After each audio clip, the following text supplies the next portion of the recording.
We're back. Strong open this week. It's been a fun week in sports. We've got everything back. Hockey's now in the official playoff stage. NBA's there, I think, tomorrow afternoon is the last day of seeding games, and then we'll have playoffs start from there. So things are heating up. MLB's gotten really good. I think teams are finally getting back into playing. I know the Marlins have picked it up. They're like the second best team in the National League right now, I think, based on record. But just no names. And I saw real quick the other day they played their starting pitcher in one of their games it was his fifth ever professional start. He had made 4 starts in Single A before this season, and then he got called up because they had nobody else on roster, and he got the win. So they've been a crazy story, but yeah, it's been a weird season. So we'll talk more about that. There's been some players have really stepped up the last couple weeks, so it's been fun to watch. Cubs are still kicking ass, but that's to be expected, Hockey's been exciting. Yep. We had, the opening. It was the first night of actual playoff games, right? The game went. Yeah, it was the first game, actually. It was the first game. Yeah. It was the first game. Yeah. It feels like it ended after about 19 others had finished. Yeah, no, it was crazy. Columbus and Tampa Bay, I think it was the 5th longest game in NHL history. Yeah, something like that. It was like 2:30. I think, 2:30 Eastern, and then it ended 9:30 Eastern? It was before 10 o'clock. It was wild, dude. They scheduled the Bruins were supposed to be playing at 8 o'clock in the same arena, and they had a sizable gap between puck drop. Yeah. That game never got postponed until the next morning because they weren't going to have time to play it. So. Well, they would have had time to play it. The problem is that they would have dropped the puck at 11:30 Eastern, and it's not great. Not great there, but yeah, hockey's been great. Hockey, I think Columbus and Tampa Bay, that was a great game. Corpusalo set the NHL save record and took the L in the same game. That's got to hurt something fierce. So, what do you end up with? How many saves? 85. Went 85 of 88, and took an L. Should have done more, to be honest. Yeah. Yeah, you're not capping, man. That was crazy. I remember I just kept seeing the ticker dropping down from the scoreboard saying it was 75 shots to 52 shots. I'm like, how is it 2-2 still, man? You'd think you'd get lucky at some point, but they weren't. And it was fun to watch. I think I started that game. I made something to eat at 3, so right on the end of the first period. And then I took a nap, woke up at the start of the third period, watched the Pacers game, I believe, and then I watched because I have both TVs set up, right? Yeah. So I'm watching NBA on one, hockey on the other. Finished the Pacers game, and then I watched a little bit of baseball, and then that game's still going on. I'm like, God. So I turn on the Blazers game, watch Damian Lillard score 61 points and carry the team to another win. That game ends before hockey ends. I'm like, come on, man. I like hockey, but damn, this is taking forever. And see, that was the crazy thing was that was Columbus's 3rd overtime game in 5 or 6 days. Yeah. It was their 6th game overall in 6, or I want to say 6 of 9 or 6 of 11 or something like that. They played a lot of hockey. Those guys, they that first overtime game in Game 3 against Toronto, that went 16 minutes in overtime. The second game went, I want to say 11 or 12 minutes in overtime. They played 90 minutes of overtime on the other day. So it's they've been playing a lot of hockey. They've been playing a lot of good hockey. Corpusalo. If you're doing a Smythe watch, he's got to be up there. He shut down Toronto for the first 96 minutes of the series. Through a Game 5 shutout to clinch that series. If you set the NHL save record, you got to be doing something right. You know what I mean? Yeah. And so, he's had a great series. There's obviously several guys up there who could be Smythe guys at this point, but a little too early to be deciding Smythe in the first round. But if to this point, I would say he's got to be up there for Smythe. Yeah. So I didn't pay a lot of attention with the round robin games because I know that they didn't really matter a whole lot. It was just more so who you play. Yeah, just seeding. So like for the top 4 teams, if they went overtime, do they just play a 5-minute period? Yeah, so in the round robin, they went by regular season overtime rules. So for the round robin games, Colorado went overtime with, want to say Vegas, maybe Vegas or St. Louis, one of the two. They went to overtime, and what you'll do is you have a 5-minute overtime period. If that's still tied, you go to a shootout to decide the winner.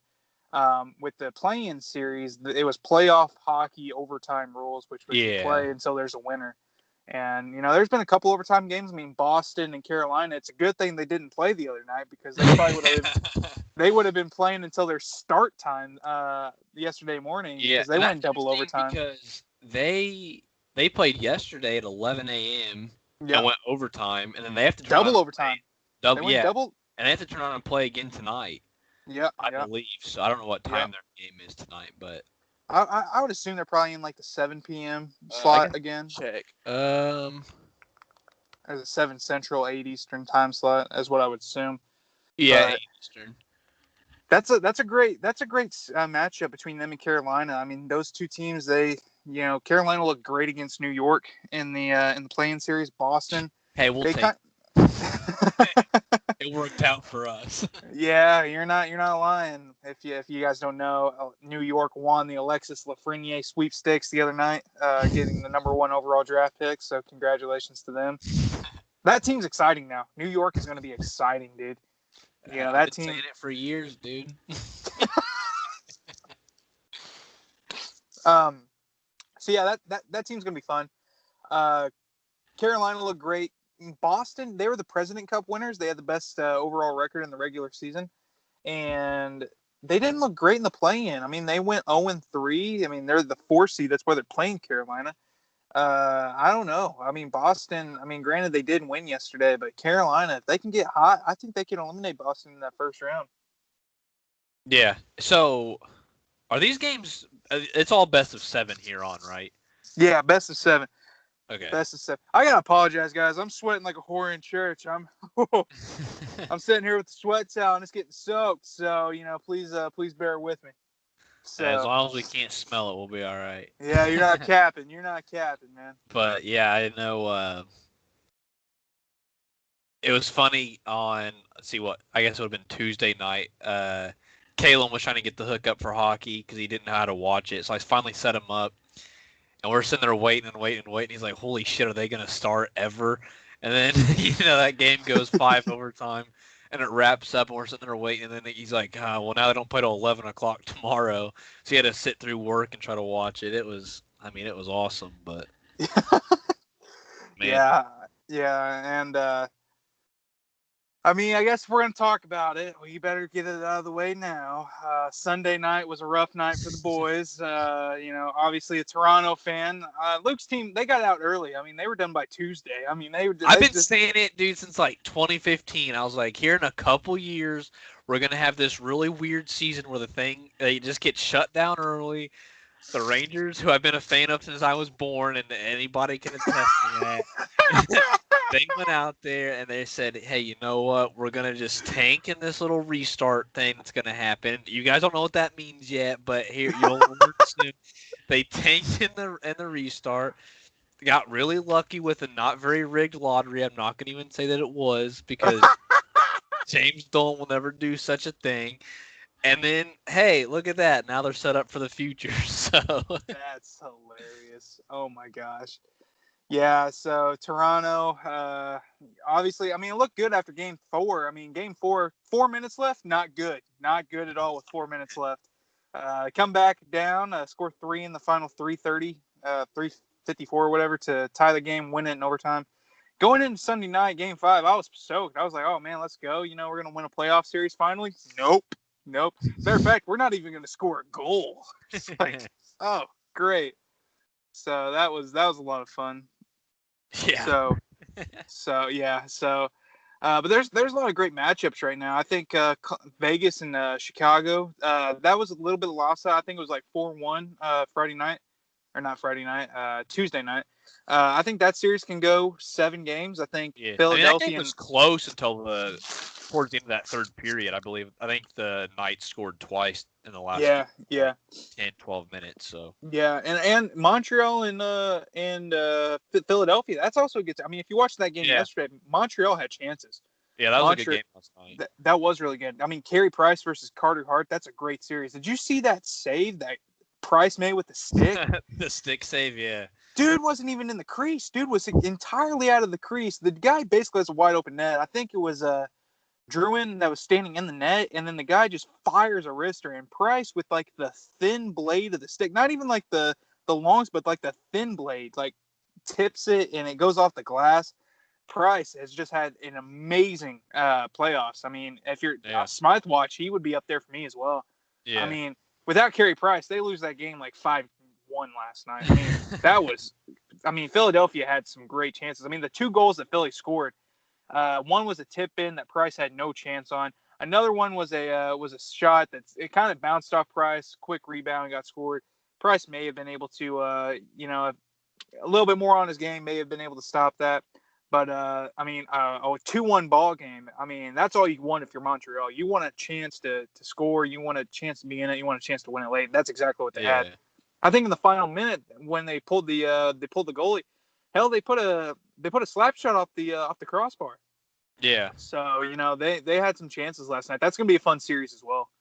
Yeah, I'm kind of bummed because today we don't have hockey for another like 3.5 hours, so I got to find something to do. But because I've been so used to now just waking up and watching hockey until everything else comes on, and then I just watch a little bit of everything. But now I got to decide. I can't watch baseball, basketball, and hockey all at once. So Champions League just started back up. So, which I don't know if you know a lot about how that kind of European bullshit works, but I know that they're doing so. Usually they play like a home and away, and you play on aggregate. But since they don't really have fans, there's no reason to do that.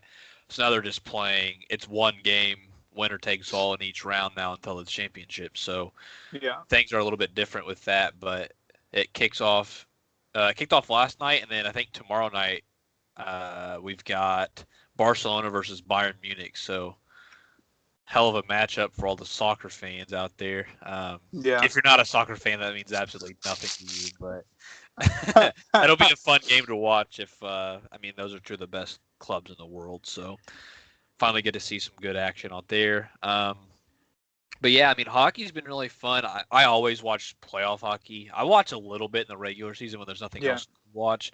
It's also not marketed as the same as just the other major sports, right? It's not on. I mean, if you think, I was getting ready to say, if you think about it, of all the major sports, soccer, NASCAR, mixed martial arts, boxing, hockey is like the one sport that is not on ESPN at all, really.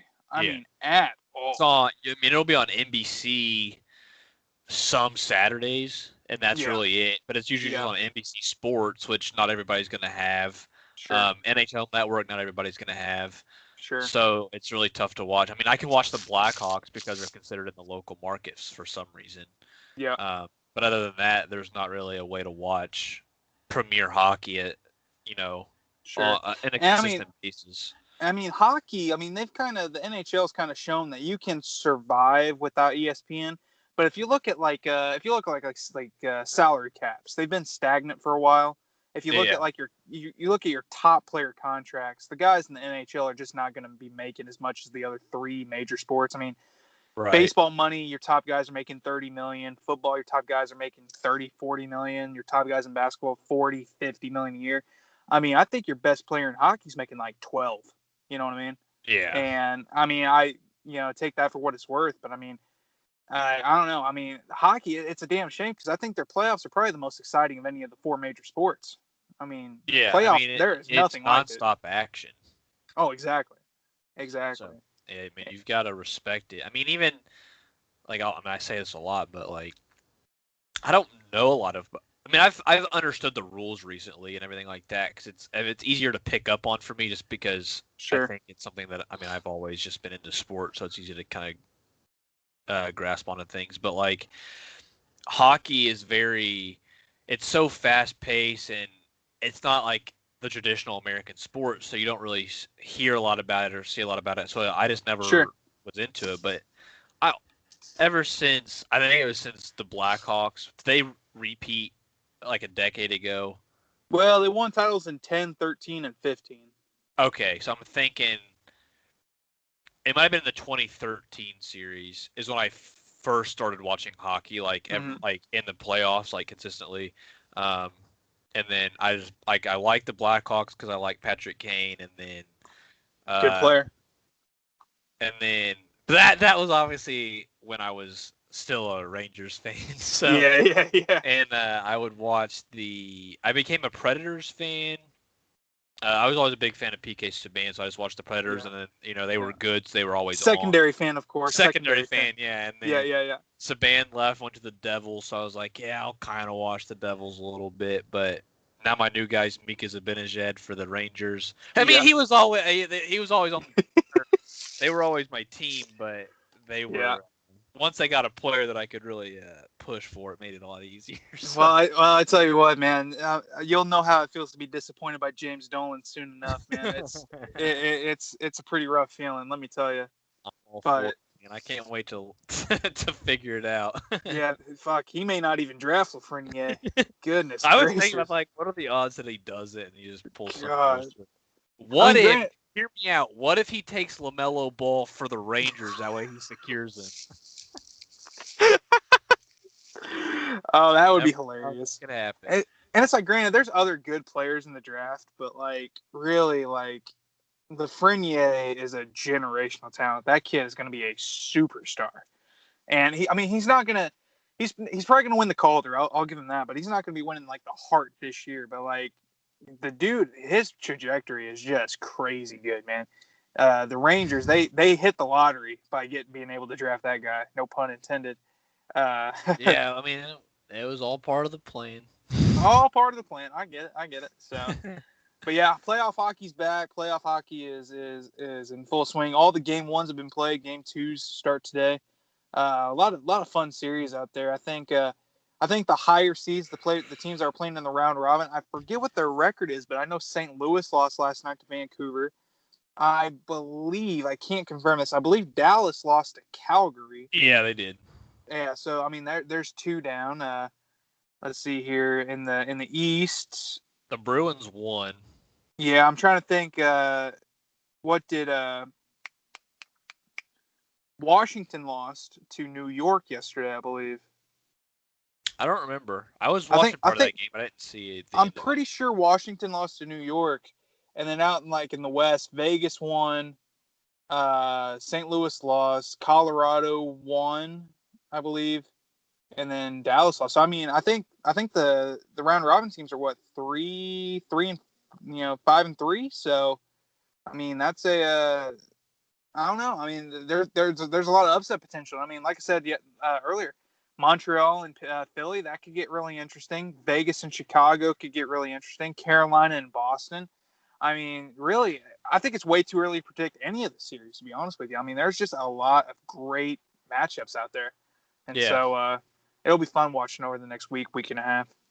Yeah, I definitely want to buckle up for that. I think it'll take center stage like it usually does. I think it'll finally start getting more recognition, I think, because I think I've seen a lot more people who have never really watched hockey who are like, oh, shit, there's something on. So they watch it and they're like, oh, damn, this is actually interesting. Yeah. So I think you'll probably see a little bit more of like an uptick in fandom and stuff like that. And that's what I was gonna say. I mean, like the other sports, baseball, basketball, and hockey. Baseball and basketball, I don't know. Something just feels different with them not having fans in the stands. I feel like they're playing a little bit different. Like in basketball, like you can go on like a 14-2 run pretty quick with help of the crowd energy. You know what I mean? Yeah. Baseball, baseball just, I don't know, it feels a little different not having fans. Maybe the gameplay isn't different. Hockey, the gameplay is not different at all. If anything, those guys are hitting harder. And they're still fighting. They're still going. Oh yeah, it's fun to see. Oh yeah, I mean, like last night, Carey Price in the goal. Granted, one of the defenders shoved the guy into him, but he just like wait to make him flinch in the net. And it was like, it doesn't matter if there's nobody there or 100,000 there. I mean, mean, they do the same. So yeah.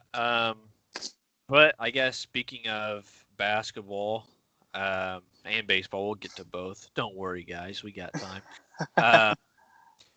There was a lot of talk this week about, T.J. Warren and Jimmy Butler going back at it. Jimmy Butler won every single aspect of that matchup. The Pacers didn't shoot well against the Heat, but I think they've been nursing injuries and they're trying to make sure guys aren't, over pushing it before they get to the playoffs. They have now secured the 5 seed, or at least the 4 to the 5, no matter what. They're playing the Heat in the first round, and they play each other again tomorrow in the final seeding game. And then they have a series from there. So they're not going to play any of their starters, but yeah, I mean, the Pacers just need to get healthy. They extended Nate McMillan, which don't ask me how I feel about that. It's whatever. But in the Western Conference, things are getting crazy. There's 4 teams now within like a game of each other fighting for the last playoff spot. I don't know how they're doing this whole play for the last spot type thing, because not everybody's going to have the same amount of games under their belt. But I'm telling you right now, you do not want to face Portland in the first round. You put Damian Lillard. I mean, Damian Lillard got he got into it a little bit with Paul George and Pat Beverly. They were talking some shit. Yeah. They lit a fire underneath Lillard, and he came out and he dropped 112 points over 2 games. And he's going to carry the Blazers most likely into a playoff spot. They just beat the Mavericks when he dropped 61.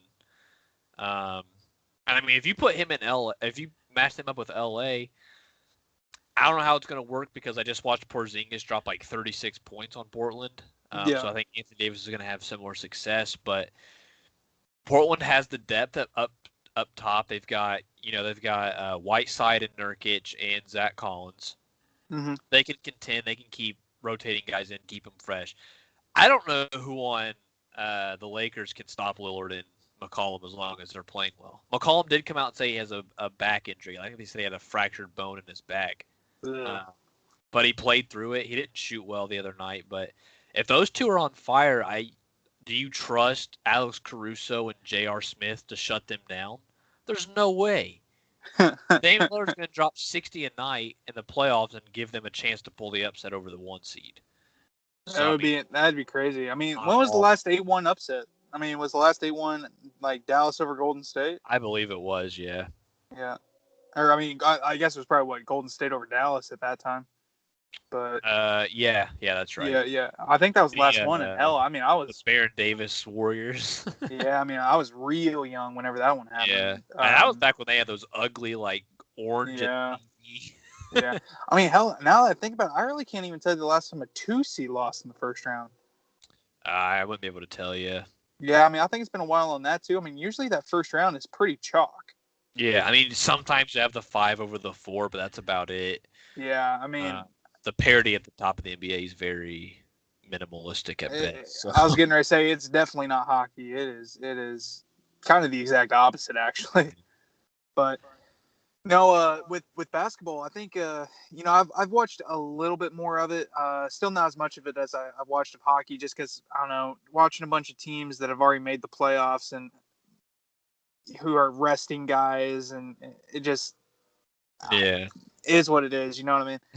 I think I've watched a few Raptors games, but like other than that, I haven't really watched anything. But like the Raptors, what I've seen of them have looked good. I mean, last night they were down, I don't know, 8 or 9 with a few minutes left, and they put like their D team out there and ended up taking the W. But it's like, God, those games are hard to watch, man. It's like Billy Backpacks and Karate Keith going at it on the court. It's like, yeah, like the Nets are weird because I'm pretty sure the Nets have like the 7 seed locked up in the East, and they don't have like their top 7 players. I think are all sitting out except for Karis LeVert. They have Karis LeVert, but that just gives the 2 seed Toronto a free pass in the first round. Because let's put our starters out there for 15 minutes and this game's locked up. Yeah, because you're playing Jamal Crawford. Which, sure, Jamal Crawford's a really good basketball player. He's 40 years old and hasn't played in over a year. Yeah. So, I mean, the East is the East has been settled now for a while, but the competition I guess Philly's a strong 6 seed who could pull the upset over Boston, but they can't stay healthy. Ben Simmons is out. He's probably not coming back. Embiid just came back last night. Yeah. I don't trust him to stay healthy or to stay on the court. So, yeah, last night, Philly, I don't want to say they had much to play for. Really the only thing they're playing for is trying to build momentum towards the playoffs. But they struggled with a Raptors team who wasn't motivated, who wasn't trying, was intentionally trying to lose that game by putting their 8th through 13th best players on the court in crunch time. And they didn't win. They struggled. So, I don't know. I don't buy Philadelphia as legitimate deep threats in the Eastern Conference. I think they make a first-round exit. I don't know. I think maybe that 5-4 you see a lower seed come out of it, but I think those first 3 seeds are as chalk as it gets. You know what I mean? Yeah. I want to see when the playoffs are scheduled to start. Let's see. First round schedule. Begins on the 17th. Which is Monday, I believe. Yeah. So the Western Conference has a play-in game on the 15th. Oh, so it's not all teams within 4 games. It's just the 8th and the 9th seed will play for the last spot in the West, and then Saturday or Monday they'll kick off the playoffs. So, yeah, no. I was gonna say we could do predictions for the playoffs, but if they start Monday, it'll make it a little bit tough because I haven't really looked ahead at all of it yet. But who's actually in? Yeah. The West everybody but the West 8 seed has been determined, but you don't know really what to expect. The Pacers just went out and got slobbered by the Suns. Yeah. Got their ass kicked by the Heat. Did win against Houston. They beat the Rockets without Warren, Sabonis, Brogdon. And Victor Oladipo shot 7 of 26 from the field and had 5 turnovers. Yeah.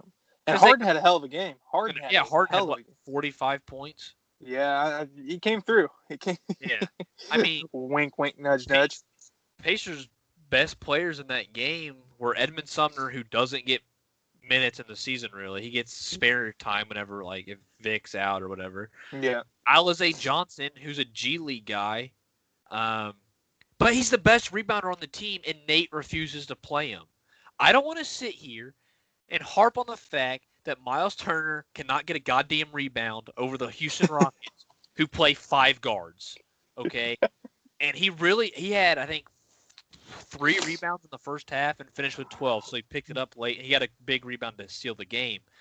But damn, dude, you're 7 feet tall, and you're in the low block. You better be grabbing rebounds over Eric Gordon before I lose my ball. Because he was failing to do so. And Sabonis is out, so until he gets back, Alize Johnson's your best rebounder, and he's not getting minutes. And he came in and he played he had good minutes off the bench for them the other night. So, Harden, who is like a 6'5" guard, maybe I'm overestimating that. The dude had 8 rebounds 6 minutes into the first quarter yesterday. It was is this guy going to throw a first quarter double on the board? We talked about this a little bit yesterday, but there's certain guys in the NBA who rebounds are a little bit different for them, right? Where they're kind of manufactured to where if it's a free ball, they're going to get the rebound so they can start transition. You've got Giannis is going to get it, but he's also 7 foot, so that's kind of to be expected. Yeah. Luka is going to get those free rebounds. Russ and Harden and Houston are going to get them. LeBron's going to get them. I'm trying to think of who else might be in that category, but you want your transition guards to get that ball so they can kind of lead that break immediately instead of having to get the outlet pass and risk anything like that. But Harden they're getting offensive rebounds over Indy, and Indy has 2 bigs on the floor at all times because Nathan Milton's a dumbass. I'll put that on record. You can't play too big in this era of basketball. I'm sorry. It just isn't going to work. It'll get you a top 5 playoff seed. And that's it. It's going to get you a first-round elimination. You're going to play Miami in the first round, and you're going to have Bam matched up on Miles. Well, Bam's getting every freaking rebound you can think of, and he's also stretching the floor as kind of like a point forward, right? They use him in that role every now and again. Well, Jimmy Butler's getting rebounds. I don't know if Miles Leonard's been playing, but he's going to get rebounds. Olynyk's going to get rebounds. The Pacers, and this pissed me off, right? Duncan Robinson and Tyler Hero were both on the floor for the Heat at the same time. Yeah. Okay? What do they do best? Outside shooting? Yeah, perimeter shooting. What do the Pacers do? Leave both of them wide open, top of the key. Hero's in the corner, Duncan's up top, or vice versa. And they're both just dropping buckets on him. Oh, guess what? Not going to adjust to it. Just going to let them keep shooting it and just hope they miss. And guess what? If they do miss, it's an offensive rebound and kicking it right back out. So, yeah. I mean, until the Pacers learn, it's not going to get any better. It's going to be another first-round exit. But good thing they got Nate for one more year because of injuries, and they don't want to be unfair to him. Dude's won. I think he's been a head coach for 16 years, and he's won one playoff series. Come on. Yeah, but, no, I get it.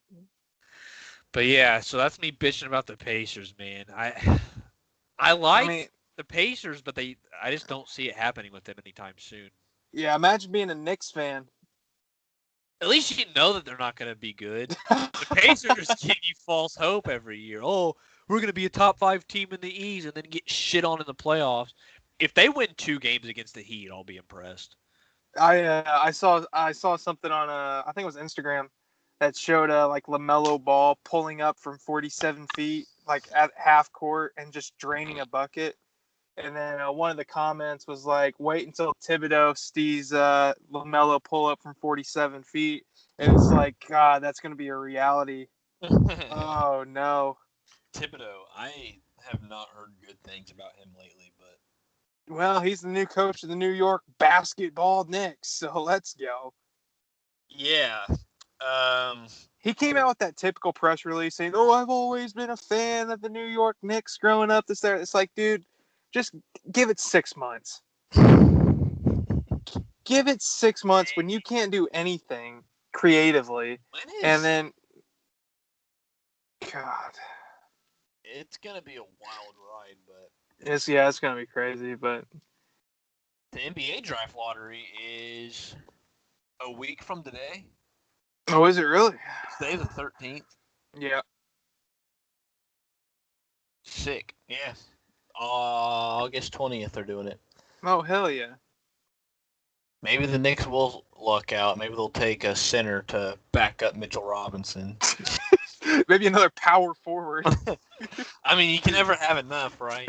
One of these days we're going to be looking back and thinking, damn, we should have always been playing 3 power forwards at one time. The Knicks was ahead of their time. Especially like power forwards who can't shoot from the outside, you know what I mean? Yeah. In a game that is generally gravitating from behind the arc. Now we want to play like as close to 13 feet away from the basket as possible. Don't try to get to the rim. Don't try to get behind the arc. Just stay in that mid-range area. You know. Imagine if the Knicks had DeMar DeRozan or Jimmy Butler on their team.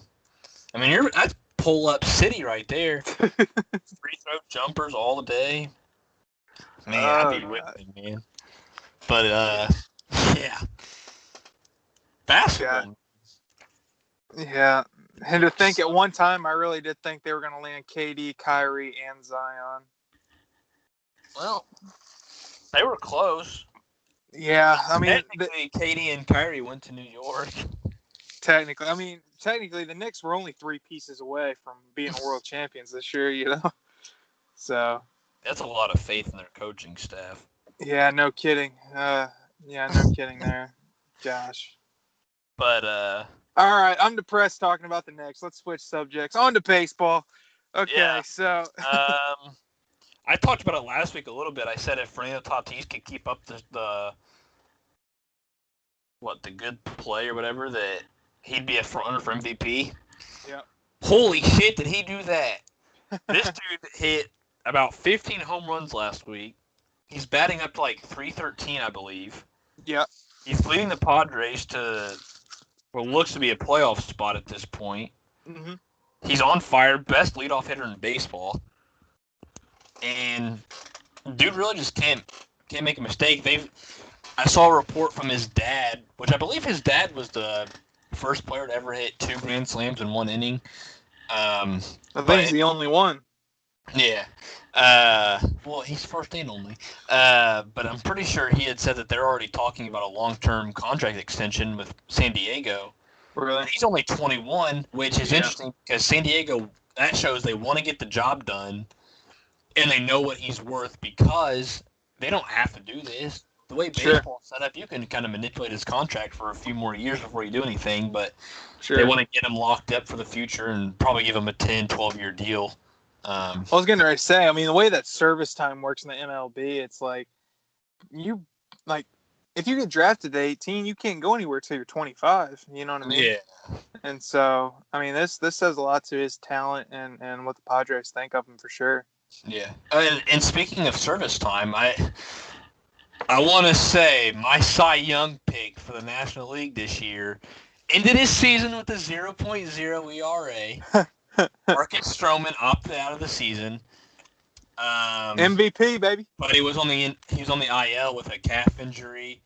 Got his service time for the year, and then he decided to opt out. So I believe that the reason for doing so is that now that he hit service time, he's able to hit free agency without being controlled for another year. Yeah. So kudos to him for doing that the right way and getting his money's worth. Because it's not like he hasn't earned that right yet. Sure. But, I mean, it sucks. I mean, I picked him for Cy Young because I thought he was going to have a big year. But obviously him not playing has nothing to do with anything like that. You know, it's strange times. I'm not going to hate on the guy who did whatever's best for him. But, I mean, I wish we could have seen him play. But obviously the Mets have had kind of a shit show at their rotation this year, just unfortunate injuries. Not shit show like in a bad way necessarily like that, but it's been a weird year. I mean, Cespedes left the team. Like it's all been weird for them. Well, and really, like, it's been a weird year in baseball in general. I mean, the Rockies have the best record for a little bit. You have a team like Miami who's doing good. You know, it's not fair though. Miami's used to playing with no fans, so this is nothing new to them. It's home field advantage, really. Yeah, they've got a huge advantage everywhere they go. No, that's true. And it's like, I really thought like New York started the season 8-1, something like that. I really thought that they, I thought they were finding their groove. I mean, the last week has shown really no, they're not. I mean, they've kind of went 500 over their last few games, and they've kind of looked a little sketchy in the pitching staff. And I mean, that hitting. I mean, come October, I mean, you still got to hit balls in order to score runs. And man, I don't know. No, I mean, no kidding. I know. Hot take alert right there. But I mean, that team, I don't know if they're going to be able to hit enough home runs in October to generate enough runs, because it seems like all their runs nowadays comes on the long ball. So I don't know, man. Yeah. I mean, Cubs, they finally got back going after that. They had like 4 days off, I think, and then they had, I think, 2 against the Indians. Won both of those. They looked really good still. They've got the Brewers now. They play them on Fox tonight, so they're probably going to lose. I think they've lost twice on Fox this year already. But I just keep expecting the Cubs to fall off, and they haven't yet, which is, I guess, good to see, but it's also... It's going to suck when it does happen because I think it's going to be hard to keep up. I think they're 12-3 right now, best record in baseball. Yeah. And they don't have really any single guy standing out. They've got, I mean, Baez comes through every now and again, has a big night. Rizzo will have a nice night. Jason Hayward's probably been their most consistent bat over the last few weeks, which nobody saw that coming. But yeah, as long as Kyle Hendricks is still dominant. It'll be interesting to see. I don't know how the things are shaking out with the NL Central right now, but I don't know. Baseball is really crazy. Mike Trout has won me so much money, dude. The other day I did a fantasy draft. When I went to bed, I didn't check it because I think I fell asleep or I took a shower or something when my draft started because it just randomly started once the last guy joined. I didn't get to draft my daily team. It was a dog shit team. I had Trout and like a bunch of just no names. I think I had Patrick Corbin was my pitcher, and I was like, oh, this is bad. And I was down big time going into it, and then at like 9 o'clock, I swapped out somebody for Matt Chapman. Uh-huh. Well, Chapman and Trout both hit 2 homers, and winner. Yeah, so I mean, Trout's the best player in baseball. It's not even close. Facts. Well, he should be in the Hall of Fame right now. I don't care. I don't care that he doesn't have a playoff win. That shit means nothing. This dude, I watched this guy this morning. I was just watching like his greatest moments. This dude just does. You can't help but just laugh at how good he is. He's very good. His first ever hit in baseball, well, obviously, was was a bunt single. Really? Yeah, he bunted it to the pitcher and beat it out. No kidding. Yeah, and now he's out here clubbing 4,000-foot bombs. Yeah, no kidding. Speaking of bunting, I saw Altuve try to bunt to get on base because he's hitting like, I don't know, 143 or something like that. and he bunted himself out. Yeah, dude, that was so funny. You see him get picked off. Yeah, and then he had like 3 errors in the same game. Yeah, like a week ago. Dude, oh, how the mighty have fallen. Goodness gracious. And I just got to say, dude, Ramon Laureano, respect to that dude. Oh, yeah. I believe one of the pitchers who hit him had been traded for him straight up a few years ago. From the A's to the Astros. And they were talking shit about it and saying, like, oh, pay it off for the A's. This dude sucks. And so that guy got pissed, hit Laureano. And they get into it. And I don't know what the Astros hitting coach had said. But I know he said something about the dude's mom. And that didn't go over well. That started a big fight. That dude got suspended 20 games. Yeah. And, I mean, that's a hell of a paycheck. Awesome. It's awesome watching the Astros crumble, man. Yeah. I mean, hell, do they even make the playoffs at this point? I don't think so. I think they're well under 500. Yeah. So, I mean, like I said, how the game of baseball is a lot harder when you don't know what's coming, ain't it? I mean, that is. I would think so. Yeah. No, it's oh goodness. Man, it's just. I love to see it. Man, Altuve's such a bitch too. True. Sure. Where's that shitty tattoo at? We haven't seen it yet. Yeah, I want proof. He probably went and got something real shitty. Oh yeah. He's such a bitch, dude. Facts.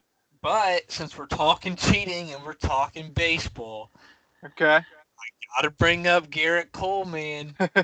His last start, there's a clip of him going to his hat. A lot of pitchers do it. They go to their hat, either to wipe sweat off or to dry their hand. I don't know. But he goes up here, he's messing with it, and he goes, and his finger gets stuck to the top of his hat. And you can see it get stuck, man. His hat's pretty dark. I don't know. That's true. The Yankees have had a kind of a history of that, unfortunately, and I do not approve of it. Shame on them. Pineda last year. Oh, Pineda, that's who it was. Yeah, Pineda. It was on like Sunday Night Baseball too, and it's like Pineda had like fucking pine tar just caked on his neck, and he goes out there to pitch, and it was like, all right, let's pitch. And then it was like, it's like glimmering off the light and everything. Yeah. Like you can see it broad as day. Dude, it was like, and it's like they bring the ref out, and he's like just touches, and they're like, yeah, you're at it. Like, what are we doing? You gotta admire him for being so bold with it, though. Yeah, I know some hitters don't mind it because they want the pitcher to have control, right? That you don't want to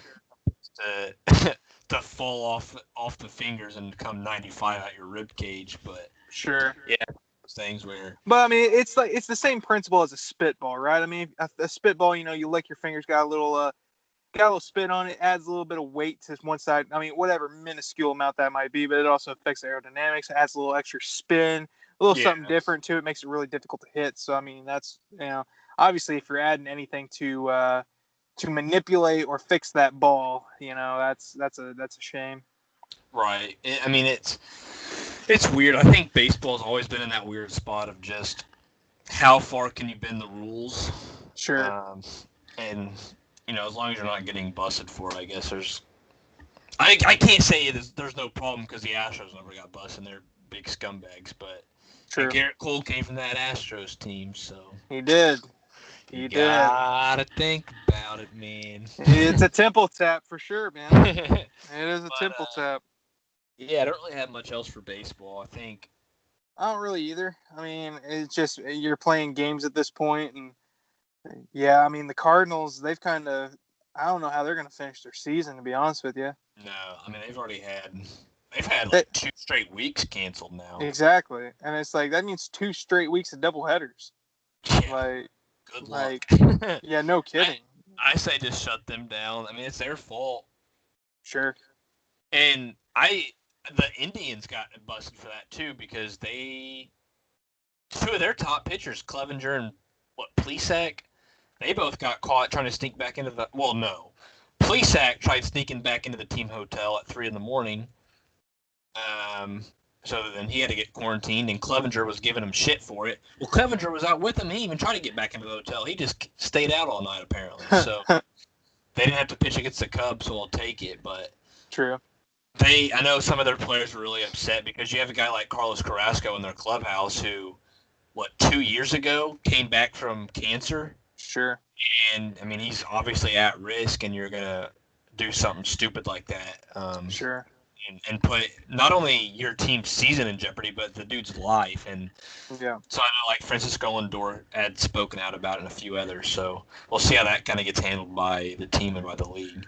Yeah, and I mean, the thing about St. Louis, not only does it fuck their team over, right, because you're kind of risking the integrity of the game at that point. I mean, the competitive integrity, because you're going to make a team play 14 innings every day for 2 weeks in order to get them back on track, right? So not only are you affecting that team, you're also affecting every team they play because now they have to alter their rotation, they have to alter their bullpens, they have to alter their fielding lineups, their batting I mean, everything gets affected just because one team was being idiots. You know what I mean? Yeah. And it's like now you're really risking the competitive integrity, and I don't know. I mean, they haven't played a game in 14 days. Like, how much longer are you going to let them? I mean, for every series that doesn't get played, that's an additional. You only have so many off days. You know what I mean? Yeah. I mean, I think they only came into the season with 6 off days. Exactly. And they doubled that. So exactly. So I mean, it's a mess. It sucks for everybody that's in their way. Oh yeah. And like the Cubs haven't even played them yet, so they're gonna have to make up. At some point, they're gonna have to play 10 games against them. If they count. And at this point, I mean, like the season ends in 6 weeks, and so it's like you're gonna play 10 games in like a 35 game span. And I don't know how you can expect to do like. Okay, say you have a team.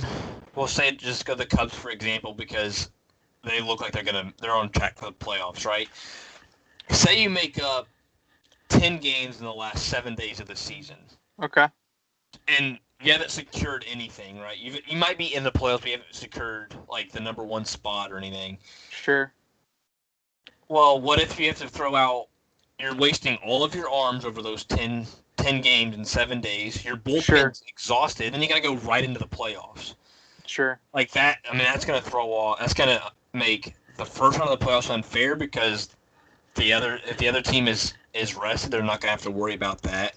Sure. I mean, it's going to throw everything out of whack. Another thing you have to think about, right? So, I mean, something that you could do, like, say that at some point between now and September, there's another outbreak on a team. So you have another team that goes through one of these 7-10 day stretches. So it's like, say you get to September 20th, and it's like you have a team that's played 54 games and another team who's played 45 games. Really, like, the team who has 45, like, whether it be bad luck or dumb decisions or whatever, it's on them. They have messed up by, kind of not taking the right precautions. Honestly, like it would be unfair to allow that team to have a chance to have a playoff or to get a playoff spot on such short notice, while also kind of guaranteeing that you're screwing that other team who's in that playoff spot already over. You know what I mean? Right. So I think what you could do is, and this would have to be done on the fly. I don't know if there's a good way to do it, but it's like, say September 20th comes around and that team who's played 54 games is up 4.5 games, right? Let them make the decision whether or not they play those games. You know what I mean? Yeah. If that team with 54 games is still playing for a playoff spot, if they're still fighting for that spot, then fine, let them play. But if that team's already secured a playoff spot and there's no benefit for them playing these games, we're good. We're not, I don't know if they can do something like that. I don't know how many cases that would work out for. I don't know if you go based off of percentage if teams decide to opt out of games. There's a lot to figure out.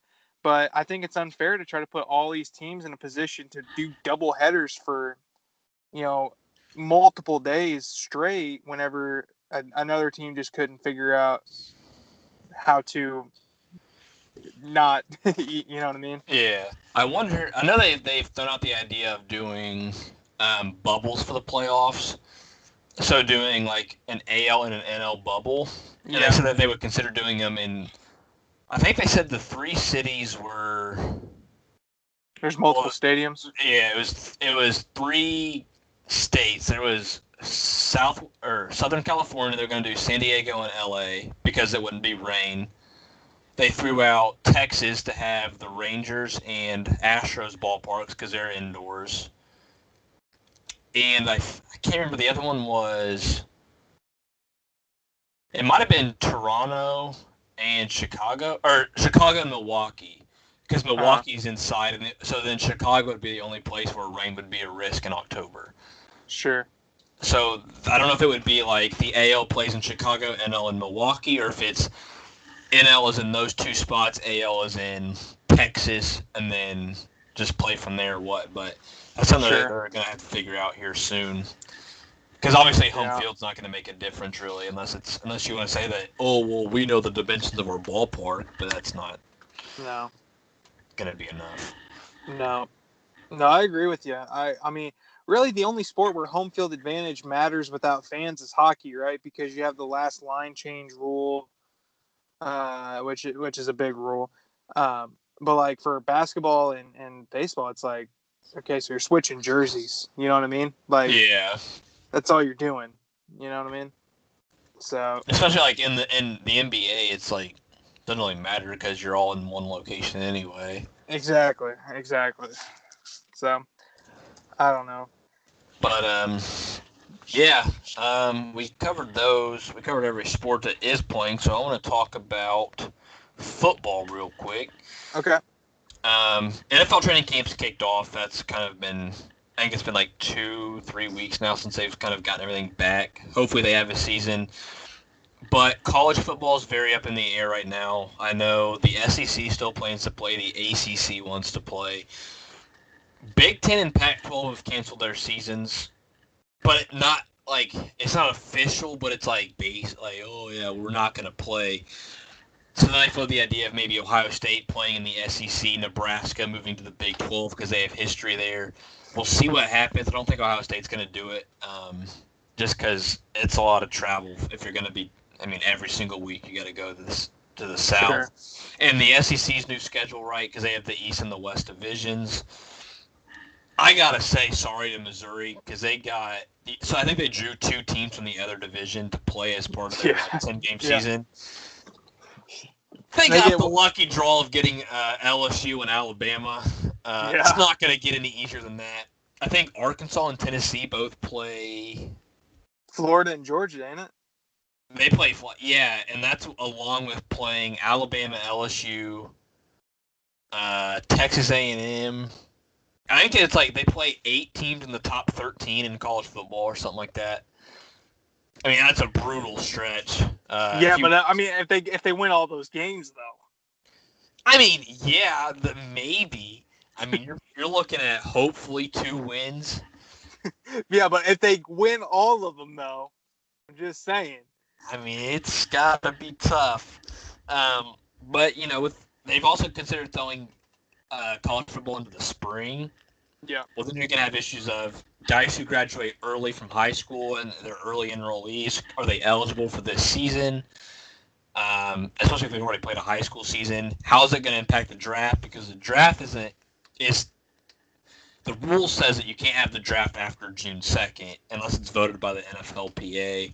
Sure. So you throw that out of whack. So do you want to have guys come in, play spring ball, finish up in May, go to the draft in June, July, and then start training camp end of July? I mean, that's very quick turnaround to then start another season. And then guys in college that be playing, they would have to go from spring and then right back into the fall schedule. So, yep. I think they can work it out, but I know the players are very skeptical. Florida State, I saw today, has been under fire again for not being honest with tests and having a clear plan for players. But, I mean, if you look at the NFL draft, if this happened last year, Joe Burrow's not a first-round pick. Sure. He's probably not a day 2 pick. And he's maybe a day 3 pick, probably round 5 or 6. There wasn't a lot on him. He had a big year, obviously. He's like the best year in college football history. And that changes things. And you're looking now, say if the Big Ten and the Pac-12 are officially shut down, that's 9 guys in my top 20 in the NFL draft that aren't playing. Yeah. Plus factor in guys who have opted out. So like Gregory Rousseau is my number 1 edge rusher. He opted out. Micah Parsons opted out from Penn State, one of the best linebackers. The Missouri Valley Conference, not a big name in college football, but their season's canceled. Well, that's North Dakota State. Their quarterback, Trey Lance, is a first-round pick. Mm-hmm. So he might transfer out and try to play somewhere. I mean, you're losing. I mean, Caleb Farley opted out. Big Ten's going to lose a lot of players. Ohio State's not going to get to play Justin Fields. He's not going to get his last audition for the NFL if he decides to leave. That's going to further separate the gap between Trevor Lawrence and the other 2 quarterbacks. Sure. So, because I mean, it looks like the ACC is going to be playing. I mean, a lot can happen in one season of college football, and that's not going to just impact this year's draft, but then next year, because these guys in the 2022 class are going to have one less year of tape for them. And it's interesting. It's scary because you don't know. It's going to be very hit or miss in the draft, like it always is. But that risk is so much higher because anything can happen. Sure. And your scout better do his job because if you miss, it's going to be bad. Sure. But yeah, it's a weird state for college football in the NFL. Hopefully they can work something out. I know that we are united and we want to play movements over in the Pac-12 have kind of taken off. Hopefully they can sort it out before too long because, I mean, the season's supposed to be starting in 5 weeks, I believe. So yeah, but I mean, didn't the Pac-12 come out with that thing like they want like long-term insurance and a cut of revenue and stuff like that? Yeah. Well, it's like okay, so because if they're going to be risking it for the school, then they want to be compensated. But so so that's one. That's another thing. I mean, they're protecting you by not having you play, right? I mean, in really, some cases, yeah. Yeah, I mean, there's really nothing more that they can do to protect you than keeping you from yourself. You know what I mean? Right. I mean, you see it in combat sports all the time. You save the fighter from themselves. You're saving the players from themselves by not having them go out there. You can't say that they're not protecting you whenever they're doing that. And so if you want to go out there and you want to be united, if you want to play, you can't ask for the extra stuff. You can't ask for the insurance protections. You can't ask for the cut of revenue. It's like, you wanted player safety. Well, player safety, they gave it to you. They're not going to. They're saving you from yourself. You know what I mean? Well, I think they've also mentioned that there's a lot of guys on teams who come from places where things aren't like mandated and things aren't safe back home. So their argument would be if we can't play and we can't be on campus, then we have to go back home. We're not safe at home either. And football. So say if you are with the team's making you practice and stay on a schedule, and they've got protocols in place, like they've got cleaning stations and all that stuff. Sure. then by virtue of that, you're going to be safe in the locker room and with the football team because you're accountable for yourself and for your teammates. And that's where they want to be able to be looked over by the school rather than being on their own because they don't see that being applicable back home Sure. from. And it's just, I mean, don't get me wrong, I'm all for people getting their money. I'm all for people getting their just dues and everything. But it's like you can't have it both ways. You can't ask for them to think about player safety, and then whenever they do that, okay, now we have these other, if you're gonna play, it's on you. You have to deal with, you have to accept not getting the revenue. You have to accept not getting this long-term insurance because it's like the only way you would need that this year by your guys' account is if you played. And now they're going to tell you, well, we're going to keep you safe by not having you play. And it's like, oh, but we want to play. It's like, you can't have your cake and eat it too here. You know what I mean? Yeah. And so I don't know. It's a really tricky situation. Yeah. I mean, we'll see what happens. I know Pac-12 has really led the movement. I know Washington State and Oregon have been big proponents of it. Sure. So we'll see. I mean, things are still young. We still have a month before the season would start. But if we do have if there is a normal college football season, I don't know what to expect for it because there's not going to be non-conference play. There's not going to be cross-country games. There's not going to be Ohio State versus Oregon like we all wanted. So all we can really hope for now is that we get it next year and hopefully they can clear some things up. Excuse me. I mean, really, this season's kind of a wash. I mean, I don't know. Like, I don't know. I would rather see no college football than a watered down college football, if that makes sense. Because it's like, if you look at the other sports right now, right? It's like we have baseball, basketball, and hockey. It's like, granted, the situations may be different. There may not be fans, but it's like, I don't watch hockey and think, man, this is a watered down version of hockey. I'm not watching baseball and thinking, man, this isn't regular baseball. Basketball, I'm like, okay, these guys are literally resting everybody, but they do it during the regular season too. You know what I mean?